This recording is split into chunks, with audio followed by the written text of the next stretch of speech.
अब देखिए यहाँ पर ये दोनों जो रिफ्लेक्टेड रेज हैं, जो रे दर्पण पर गिर के परावर्तित हुई हैं प्रकाश की किरणें, वो एक दूसरे के समांतर हो गई हैं। ऐसी स्थिति में ये किरणें कहीं पर भी नहीं मिलेंगी। जो पहला फिगर हमने फर्स्ट वाला इसका समझाया था, जस्ट उसका अपोजिट बन रहा है। मतलब इमेज जो हमारी है वो इन्फिनिट पर बनेगी। वस्तु कहाँ पर बनेगी? अनंत पर। तो यहाँ पर इमेज की पोजीशन हम क्या लिख लेते हैं? At infinite. इमेज हमारी फॉर्म होगी इन्फिनिट पर, और साइज क्या होगा? Very very large. Very large, बहुत बड़ी बनेगी जाके। बाकी दो रूल वही हैं, रियल और इन्वर्टेड। इसको हिंदी में लिख लेते हैं। जो हमारा प्रतिबिंब बनेगा वो कहाँ बनेगा? अनंत पर। साइज क्या होगा? वस्तु से बहुत बड़ा।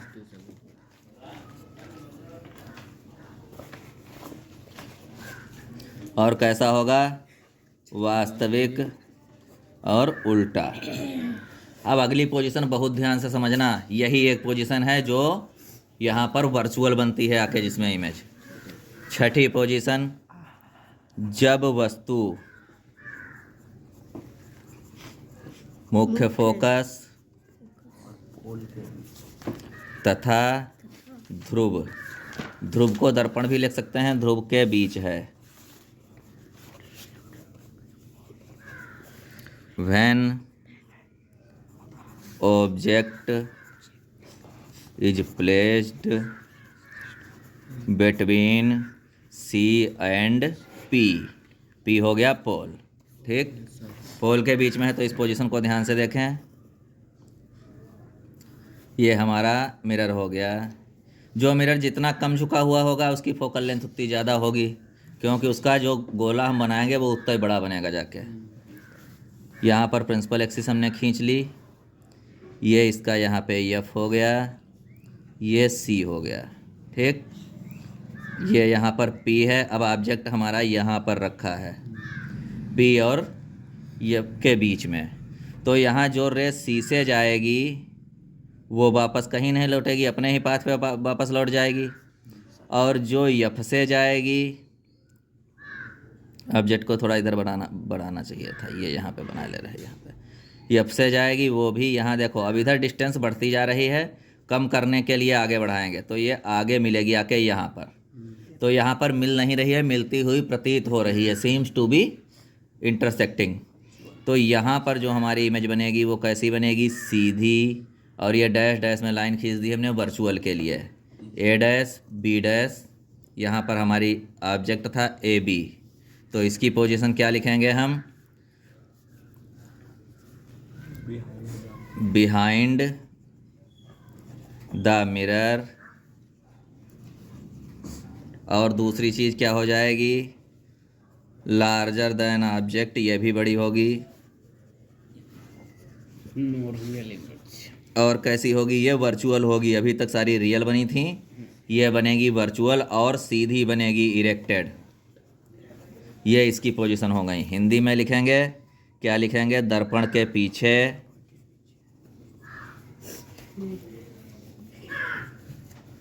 और क्या लिखेंगे? वस्तु से बड़ी, वस्तु से बड़ा बनेगा प्रतिबिंब,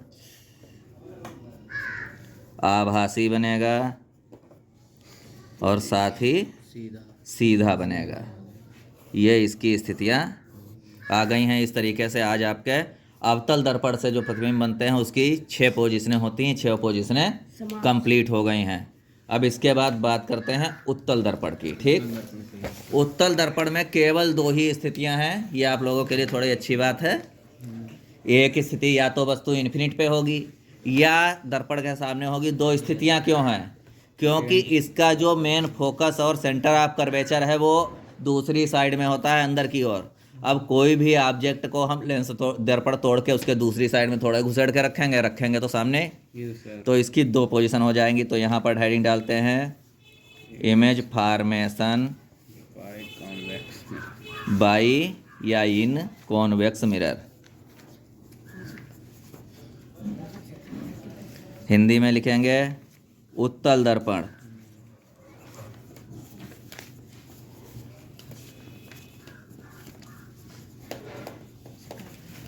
द्वारा प्रतिबिंब का बनना। इसकी दो ही स्थितियां हैं। पहली स्थिति हो गई जब वस्तु अनंत पर है। स्थित है।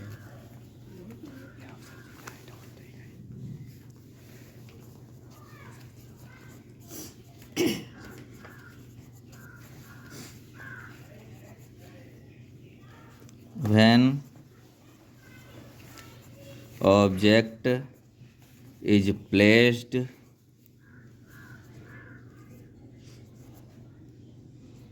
at infinite,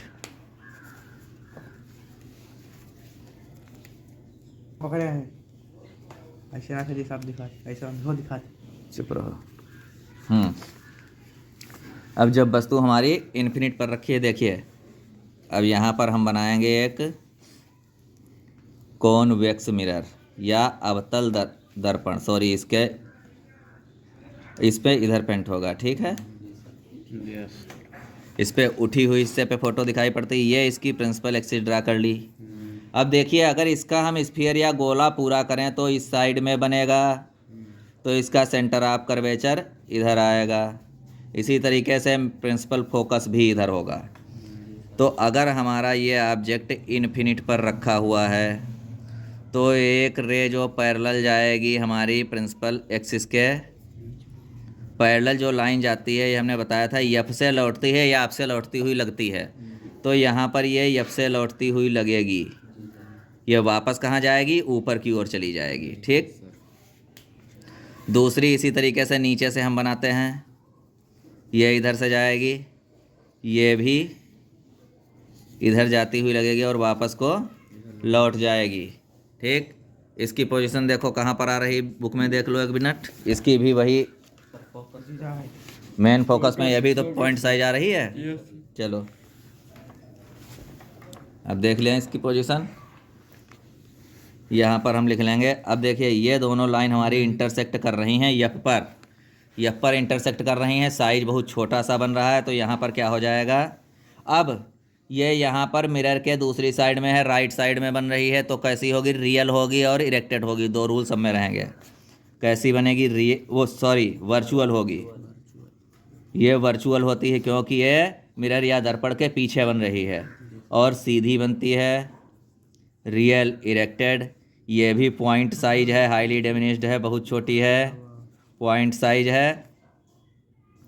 और ये बिहाइंड द मिरर है। ये इसकी पोजीशन हो गई। हिंदी में लिखेंगे तो क्या लिखेंगे, आभासी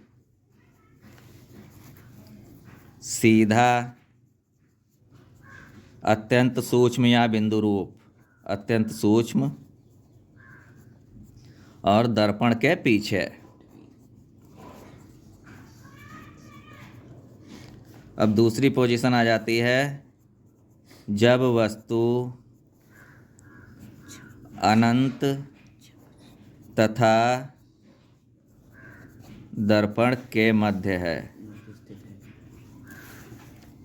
हिला मत यार लाइट।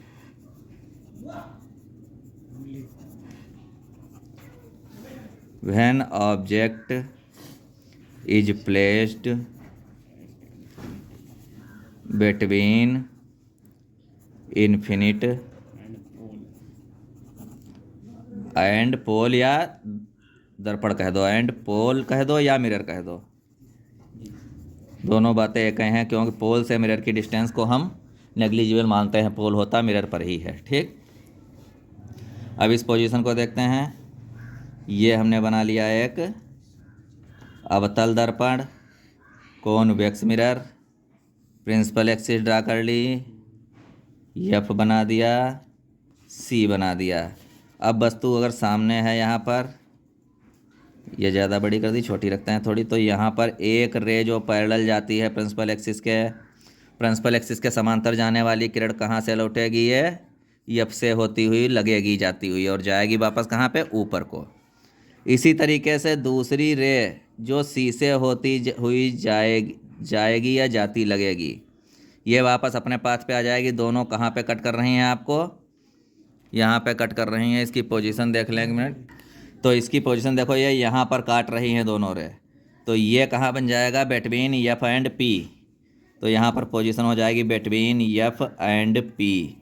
मेन फोकस और पोल के बीच में बनेगी, कैसी बनेगी, वर्चुअल, सीधी बनेगी, इरेक्टेड, और बिहाइंड द मिरर बनेगी, बिहाइंड द मिरर। इसमें दोनों पोजीशनें बिहाइंड द मिरर ही बनती हैं। इसकी हिंदी लिख लेंगे, मुख्य फोकस और ध्रुव के मध्य कैसा बनेगा, सीधा, आभासी और वस्तु से छोटा। ये आपकी 6 पोजीशन इसकी भी आ गई, इसकी दोनों पोजीशनें हो गई हैं। अब आपकी इमेज फॉर्मेशन कंप्लीट हो गई है। इमेज का बनना आप लोग जान चुके हैं, ठीक।